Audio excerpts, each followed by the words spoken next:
রাধে কৃষ্ণ বন্ধুরা, কেমন আছেন আপনারা? আশা করি সবাই ভালো আছেন। আজকে আবার একটা নতুন ভিডিও নিয়ে হাজির হয়ে গেছি। ভিডিওটি শেষ অবধি দেখার অনুরোধ রইল। আজকের গল্প রাজশেখর বসু দক্ষিণ রায়। গল্পটি 3টি পর্বে পাঠ করব।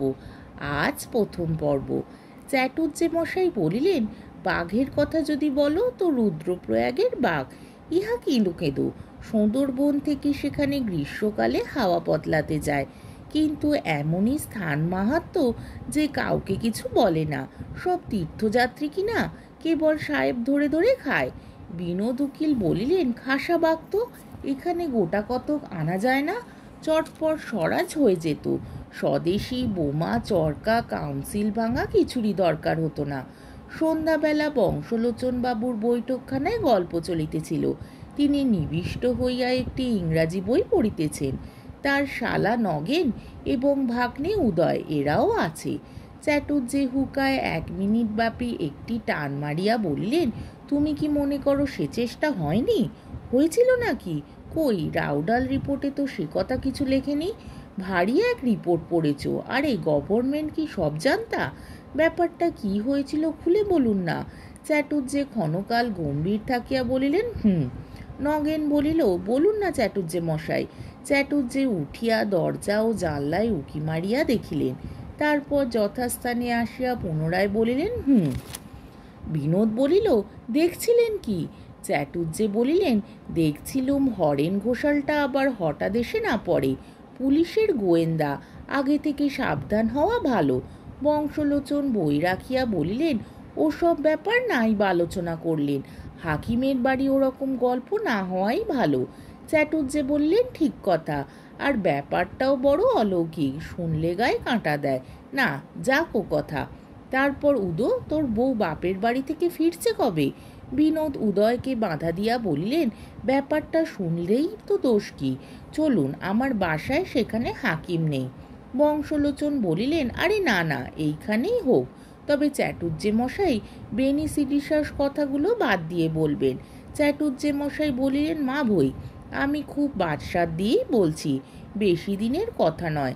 বকু দত্তর নাম শুনেছ বোধ হয়, আমাদের মজিলপুরে চরণ ঘোষের মেশো। বিনোদ বলিল, বকুলাল দত্ত?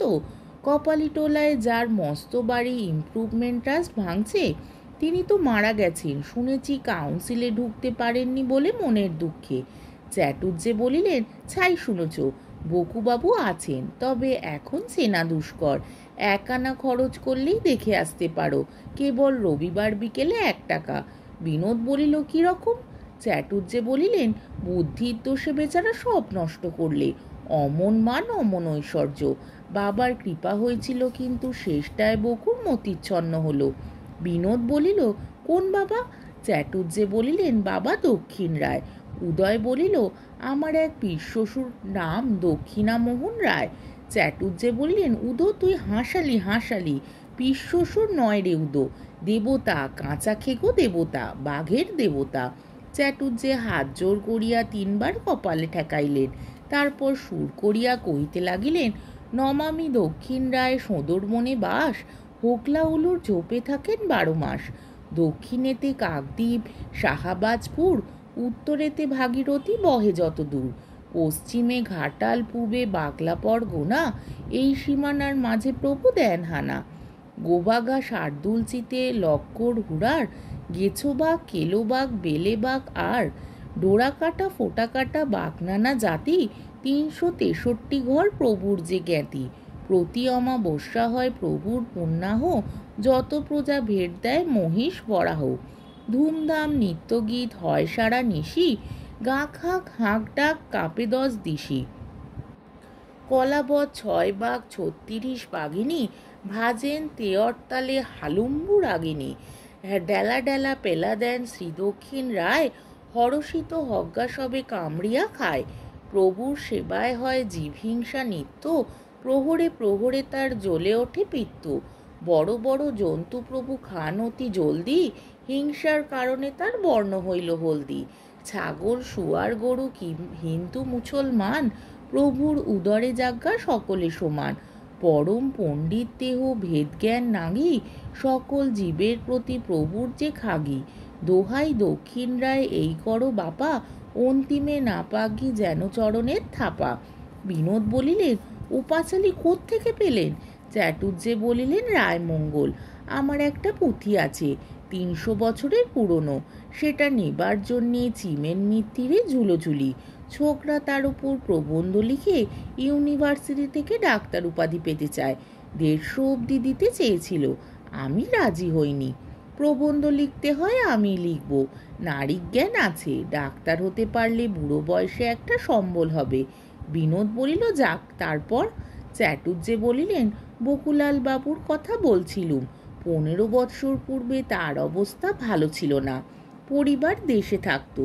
তিনি কলকাতায় একটা মেসে থেকে রামজাদু অ্যাটর্নির অফিসে 80 টাকা মাইনে চাকরি করতেন।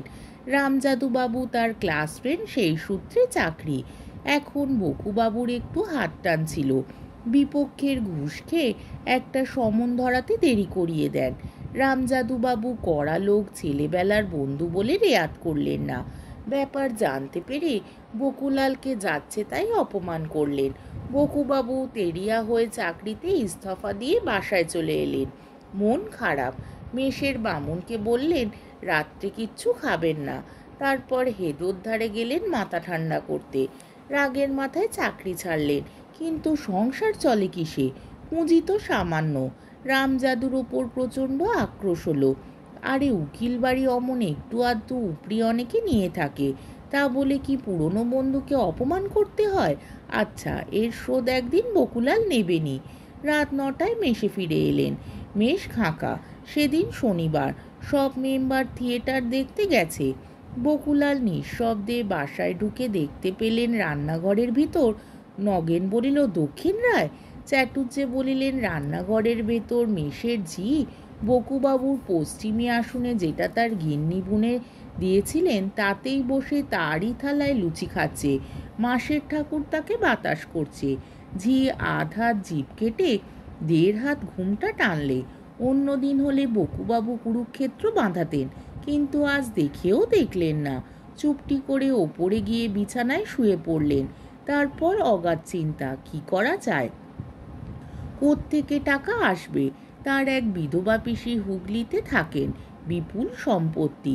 ওয়ারিস একটি মাত্র ছেলে ভূত।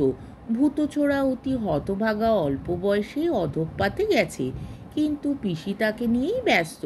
অমন উপযুক্ত ভাইপো বকুলালের দিকে ফিরেও তাকান না। বুড়ির কাছে কোনো প্রত্যাশা নেই। বকুলাল ভাবলেন, ভগবানের কি বিচার, লক্ষ্মী ছাড়া ভূত হলো 10 লাখের মালিক, আর তারই মামাতো ভাই বকুর অর্ধভক্ষ ধনুর্গুণ। তার ক্লাস ফ্রেন্ড ওই বজ্জাত রামজাদুটা মক্কেল ঠকিয়ে লক্ষ লক্ষ টাকা উপায় করছে, আর তিনি একটি সামান্য চাকরির জন্য লালায়িত। ধুত্তর ভগবান! কিন্তু বকুলাল তার এক ভক্ত বন্ধুর কাছে শুনেছিলেন, ভগবানকে যদি এক মনে ভক্তি ভরে ডাকা যায়, তাহলে তিনি ভক্তের মনোবাঞ্ছা পূর্ণ করেন। আচ্ছা, তাই একবার করে দেখলে হয় না? যে কথা সেই কাজ। বকুলাল তড়াক করে উঠে পড়লেন, স্টোভ জ্বাললেন, চা করে 3 পেয়ালা খেলেন। আজ তিনি ভররাত ভগবানকে ডাকবেন। আজকের পর্বটি এখানেই শেষ হলো। আমার ভিডিওটি যদি আপনাদের ভালো লেগে থাকে, তাহলে আমাকে কমেন্টের মাধ্যমে আপনাদের মূল্যবান মতামত অবশ্যই জানাবেন, এবং আমার ভিডিওটিকে লাইক ও শেয়ার করার ও আমার চ্যানেলটিকে সাবস্ক্রাইব করারও অনুরোধ রইল।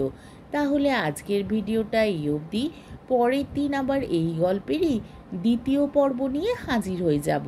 ততক্ষণ পর্যন্ত আপনারা সবাই ভালো থাকবেন, সুস্থ থাকবেন, সাবধানে থাকবেন এবং আমার ভিডিওটি দেখতে থাকবেন। তাহলে আজকে আসি। রাধে কৃষ্ণ।